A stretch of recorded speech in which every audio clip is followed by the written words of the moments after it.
Hello friends, welcome back to JC vlogs. എല്ലാവർക്കും വിക്രമിൻ്റെയും വേദയുടെയും ഒരു അടിപൊളി എപ്പിസോഡിൻ്റെ പ്രോമോ റിവ്യൂയിലേക്ക് സ്വാഗതം.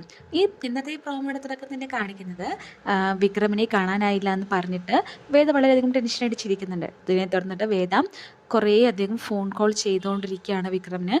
പക്ഷെ വിക്രം ഫോൺ എടുക്കുന്നതേ ഇല്ല. ശേഷമാണ് നമ്മുടെ വേദയ്ക്ക് ആ മെസ്സേജ് വരുന്നത്. അതായത് മറ്റൊന്നുമില്ല, നമ്മുടെ ജീന വേദയ്ക്ക് ഫോൺ ചെയ്തിട്ടുണ്ടായിരുന്നല്ലോ. അപ്പോൾ ഫ്ലൈറ്റ് മോഡ് ആയിരുന്നു, ഗെയിം കളിച്ചുകൊണ്ടിരിക്കുകയായിരുന്നു അപ്പം മോളം. പക്ഷേ അതിന് ശേഷം അവൾ ഫ്ലൈറ്റ് മോഡ് ഓൺ ആക്കിയിട്ട് ഇങ്ങനെ ഒരു മെസ്സേജ് വന്നിട്ടുണ്ടായിരുന്നു. അതായത് ജീനയുടെ ഫോണിൽ നിന്ന് നിങ്ങൾക്ക് കോൾ വന്നിട്ടുണ്ടായിരുന്നുണ്ട്, ഫോണിലേക്ക് മെസ്സേജ് വന്നിട്ടുണ്ടായിരുന്നു. പക്ഷേ അപ്പോൾ ആ ഒരു തിരക്കിൻ്റെ ഇടയിൽ അവളത് ശ്രദ്ധിച്ചിട്ടുണ്ടായിരുന്നില്ല. പിന്നീട് ആ മെസ്സേജ് വേദ കാണാണ്. ശേഷം വേദ ജീനയ്ക്ക് ഫോൺ ചെയ്തിട്ട് എന്താണ് വിളിച്ചിട്ടുണ്ടായിരുന്നത് അന്വേഷിക്കുമ്പോഴാണ് വേദയോട് നമ്മുടെ ജീന കാര്യങ്ങളെല്ലാം തന്നെ പറയുന്നത്. അതായത് താനിങ്ങനെ ഒരു ഓട്ടം കഴിഞ്ഞ് വരുന്ന സമയത്ത് ഇടവഴിയിൽ വെച്ചിട്ട് വിക്രമിനെ കണ്ടു. വിക്രമിന് ഒരു ആക്സിഡൻ്റ് ആയിട്ട് നടു റോട്ടിൽ കിടക്കുകയായിരുന്നു. അപ്പോൾ അബോധാവസ്ഥയിലുള്ള വിക്രമിനെ ഞാൻ ഹോസ്പിറ്റലിൽ കൊണ്ടുപോയി ചേർത്തു. രാധയെ വിളിച്ച് വിവരം അറിയിക്കുകയും ചെയ്തു. രാധ വന്നിട്ട് അവനെ ഇപ്പോൾ നോക്കിക്കൊണ്ടിരിക്കുകയാണ്. അവനിക്ക് ആവശ്യമായ എല്ലാ കാര്യങ്ങളും ചെയ്തുകൊണ്ടിരിക്കുന്ന രാധയാണ് എന്ന് പറയാണ് കേട്ടോ ജീന. അത് കേട്ടിട്ട് വേദ വളരെ പേടിക്കുന്നുണ്ട്, ടെൻഷൻ അടിക്കുന്നുണ്ട്. പക്ഷെ ജീന പറയണം, ഇപ്പോൾ ഒരു കുഴപ്പമില്ല, നിങ്ങൾ പേടിക്കുകയേ വേണ്ട, ഒന്നും സംഭവിച്ചിട്ടില്ല. പക്ഷേ തീർച്ചയായിട്ടും വിക്രമിനെ ഇല്ലാതാക്കാൻ വേണ്ടി തന്നെ ഇങ്ങനെ മനഃപൂർവ്വം ചെയ്തതാണെന്ന് മാത്രം മനസ്സിലാവുന്നുണ്ട് എന്ന് പറയാണ് കേട്ടോ.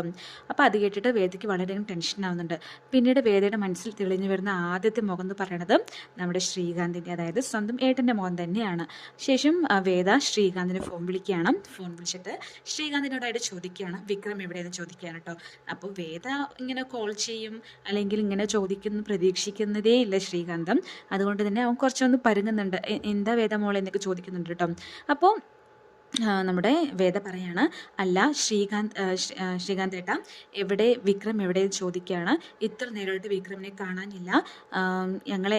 ഞങ്ങളെല്ലാവരും കൂടി പുറത്ത് പോയി വന്ന ശേഷം ഞങ്ങളെ വീട്ടിലാക്കിയിട്ട് വിക്രം പുറത്ത് പോയതായിരുന്നു. അതിനുശേഷം വിക്രത്തിനെ വിളിച്ചിട്ടും കിട്ടുന്നില്ല, വിക്രം എവിടെയാണെന്ന് അറിയില്ല.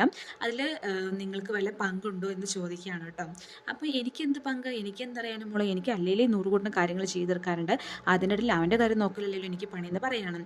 അപ്പോൾ അതെന്തായാലും ശ്രീകാന്തേട്ടൻ പറയണ്ട. എന്നെയും വിക്രമേട്ടനെയും പിരിക്കാൻ, വിക്രമിനെയും പിരിക്കാൻ വേണ്ടിയിട്ടുള്ള എല്ലാ തന്ത്രങ്ങളും നിങ്ങളുടെ ഭാഗത്തു നിന്ന് ഉണ്ടാവും എന്ന് എനിക്ക് ഉറപ്പ് തന്നെയാണ്. അപ്പോൾ അതിൻ്റെ ഭാഗമായിട്ട് വല്ലതും ആണോ ഇങ്ങനത്തെ വല്ല പരിപാടി നടന്നിരിക്കുന്നത് എന്ന് മാത്രം എനിക്ക് അറിഞ്ഞാൽ മതി. അതിനാണ് ഞാൻ കോൾ ചെയ്തത്.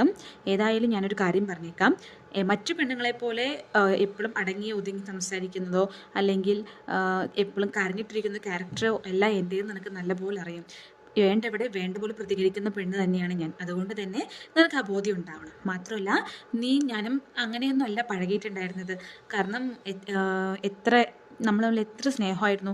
എൻ്റെ ഏറ്റവും നല്ല ബെസ്റ്റ് ഫ്രണ്ട് നീ തന്നെയായിരുന്നു. നിന്നോടാണ് ഞാൻ എല്ലാ കാര്യങ്ങളും ഷെയർ ചെയ്തിട്ടുണ്ടായിരുന്നത്. എപ്പോഴും നിന്നോട് തന്നെയാണ് എല്ലാ കാര്യങ്ങളും ഞാനും സംസാരിക്കാറും ചെയ്തിട്ടുണ്ടായിരുന്നത്. നീ ഒരു ദിവസം ഇല്ലെങ്കിൽ പോലും ഞാൻ എത്ര അധികം വിഷമിക്കുമായിരുന്നു. ആ ഒരു അനിയത്തിയുടെ കാര്യം, അതായത് നിൻ്റെ ഫ്രണ്ട് എന്ന നിലയ്ക്കെങ്കിലും എൻ്റെ ഒരു അവസ്ഥ മനസ്സിലാക്കിയിട്ട് നീ എനിക്ക് സപ്പോർട്ട് ചെയ്യല്ലേ വേണ്ടത്. പകരം നീ എന്നെ വിക്രമിൽ നിന്ന് പിരിക്കാനാണ് നോക്കുന്നത്. നീ എന്തിനങ്ങനെ ചെയ്യുന്നത് എനിക്കറിയുന്നില്ല. ഇനി നിൻ്റെ ഭാഗത്തുനിന്ന് എന്തെങ്കിലും പ്രശ്നമുണ്ടോ എന്ന് എനിക്ക് അറിഞ്ഞു കഴിഞ്ഞാൽ ഞാൻ ഇങ്ങനെ ആയിരിക്കില്ല പ്രതികരിക്കുക. ഞാൻ എന്തായാലും വിക്രമിനെ കാണട്ടെ, നിന്ന ശേഷം ഞാൻ നിന്നോട് ബാക്കി കാര്യങ്ങൾ പറയാമെന്ന് പറഞ്ഞിട്ട് വേദ പറയണം. അപ്പോൾ ശ്രീകാന്ത് ഒന്നും മറുപടി പറയാനില്ലാതെ ഇങ്ങനെ മിണ്ടാതെ തന്നെ നിൽക്കുകയാണ് കേട്ടോ, പേടിച്ചിട്ട്. അപ്പോൾ ശരി ഞാൻ വെക്കുന്നു എന്ന് പറഞ്ഞിട്ട് നമ്മുടെ വേദ ഫോൺ കട്ട് ചെയ്യാണ്. ശേഷം അച്ഛമ്മയോടായിട്ട് പറയാണ്, എന്താ അച്ഛമ്മ ചെയ്യുക, ഹോസ്പിറ്റലിൽ പോകണ്ടേ നമുക്ക്, എന്താണ് രാധ എവിടെയാണോ വെച്ചിരിക്കുന്നത്, അങ്ങനെ ഒരു ഹോസ്പിറ്റലിൽ വെച്ച കാര്യം നമ്മൾ അറിയിച്ചില്ലല്ലോ എന്നൊക്കെ പറഞ്ഞിട്ട് വേദ പറയണം. ഇനിയാണ് നീ എൻ്റെ ആക്ഷൻ കാണാൻ പോകുന്നതെന്ന് പറഞ്ഞിട്ട് അച്ഛമ്മ വേദയോടായിട്ട് പറയാണ് കേട്ടോ. ശേഷം വന്നു കഴിഞ്ഞാലെങ്കിലും എല്ലാ പ്രശ്നങ്ങളും ഒന്ന് ശരിയായ മതിയായിരുന്നു, എല്ലാ പ്രോബ്ലങ്ങളും ഒന്ന് സോൾവ് ആയിട്ട് കല്യാണം നടന്നാൽ മതിയായിരുന്നു എന്ന് പറയാണ്.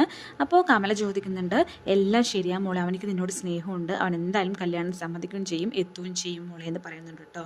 അപ്പോൾ ഇതുവരെയ്ക്കും അങ്ങനെയൊന്നും സംഭവിച്ചിട്ടില്ല. അതായത് എന്നോട് വിക്രമിന് സ്നേഹവും ഉള്ളതായിട്ട് എനിക്ക് ഇതുവരെ തോന്നിയിട്ടില്ല അമ്മേ. അങ്ങനെ അതിന് മാത്രം ഒന്നും ഞങ്ങളുടെ ഇടയിൽ ഒന്നും സംഭവിച്ചിട്ടുമില്ല എന്ന് പറയാണ് കേട്ടോ. അപ്പോൾ അച്ഛമ്മ പറയണം, എന്താണ് നീ പറയുന്നത്, ഇനി എല്ലാം സംഭവിക്കും, ഇനി അങ്ങനെ തന്നെ ആയിരിക്കും കാര്യങ്ങൾ. നമ്മുടെ ശിവനും പാർവതിയും പോലെ നിങ്ങൾ രണ്ടാളും എന്നും ഒരുമിച്ച് തന്നെ ഇരിക്കും, പരസ്പരം സ്നേഹിക്കുകയും ചെയ്യും. ഇനി നോക്കിക്കോ, ഇത്രത്തോളം മാറ്റങ്ങൾ സംഭവിച്ചില്ലേ, ഇനിയും പല കാര്യങ്ങൾ മാറാൻ പോകുന്നതേ ഉള്ളൂ എന്ന് പറയുകയാണ് കേട്ടോ അച്ഛമ്മ. ശേഷം അച്ഛമ്മയും വേദയും കൂടെ രാധയുടെ വീട്ടിലേക്ക് പോവുകയാണ്. അപ്പോൾ രാധ നമ്മുടെ വിക്രമിന് കന്നി വീട്ടിൽ നിന്ന് എടുത്തിട്ട് ഹോസ്പിറ്റലിൽ കൊണ്ടുപോകാൻ നിൽക്കുകയായിരുന്നു കേട്ടോ.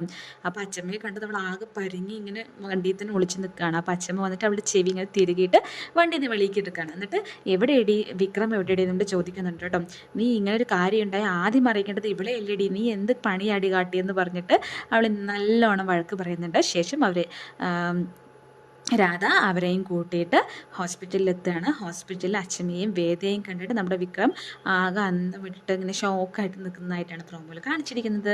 സോ നമുക്ക് വെയിറ്റ് ചെയ്ത് കാണാം എന്താണ് അടുത്ത് നടക്കാൻ പോകുന്നതെന്ന്. താങ്ക്